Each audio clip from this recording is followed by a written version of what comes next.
Israel and Iran are carrying out offensive military against each other. Operation Rising Lion and Operation True Promise 3 are underway simultaneously as both nations go head-to-head militarily. The tremors of war in West Asia are being felt in the United Nations. In a dramatic turn at the United Nations Security Council, Iran accused Israel of mass murder and the United States of complicity following deadly strikes that killed dozens and left hundreds injured. Tehran's ambassador to the United Nations, Amir Iravani, told the Council on Friday that Israel's assault on Iran has killed 78 people, including senior military officials, and injured more than 320 others. Most of the victims, he claimed, were civilians, including women and children. Iran also accused the United States of helping Israel carry out the attacks. Those who support this regime with the United States at the forefront must understand that they are complicit by aiding and enabling these crimes, they share full responsibility for the consequences. Supporting Israel today is supporting war crimes, crimes against humanity, and deliberate undermining of global peace and security. In a sharp rebuttal, Israel's envoy to the United Nations defended the strikes as an act of national preservation. The diplomat said Israel waited for diplomacy to work, but watched as Iran made false promises and evaded basic international conditions on its nuclear program. We waited for diplomacy to work. We gave the international community time. We watched negotiations stretched on, as Iran made forced concessions or refused the most fundamental conditions. All the while, Iran continued to build toward the unthinkable. Last night, the wait ended. The United States, also present at the session, confirmed that it was informed in advance of Israel's military operation, but was not militarily involved.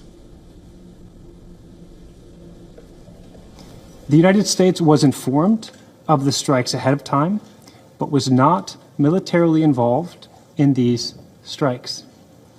Our absolute foremost priority is the protection of U.S. citizens, personnel, and forces in the region.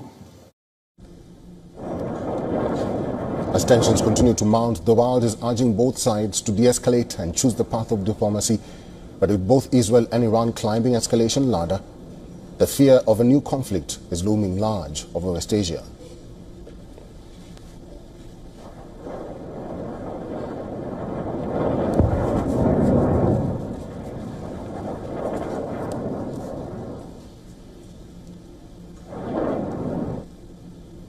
And like I said, this is a continuous coverage, and the latest is Rafael Grossi has just spoken about this conflict in Israel and Iran.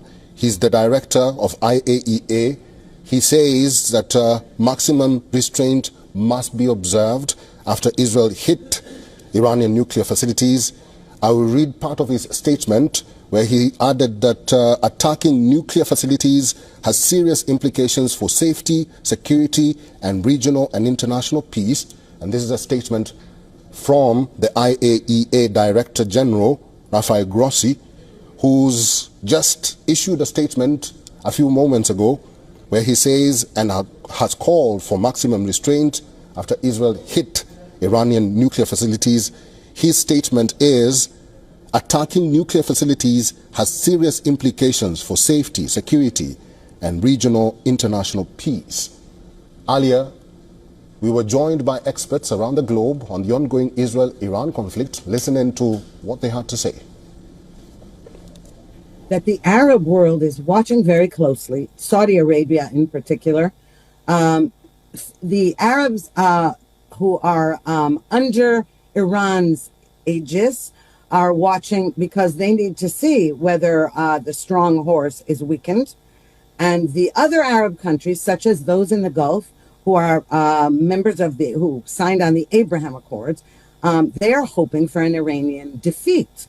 Israel's success with its attacks indicates that there's a very fragile and uneven quality to the Iranian military capability. Clearly, they know how to use proxies. They have attempted to weaponize their nuclear program. They have a impressive missile capability, but they could not stop either Israel from having Mossad agents building drones and attacking leadership targets, C2 and AD, air defense, on their own territory, nor could they stop the airstrikes. So when we talk about going to an all-out war, it's really not an equal, despite the disparity in size between the two countries, it's not an equal fight, because the Israeli military capability in the conventional sense is well honed and impressive and sustained, whereas in the case of Iran, it's very uneven and apparently not as effective as one would expect from a country of 85 million.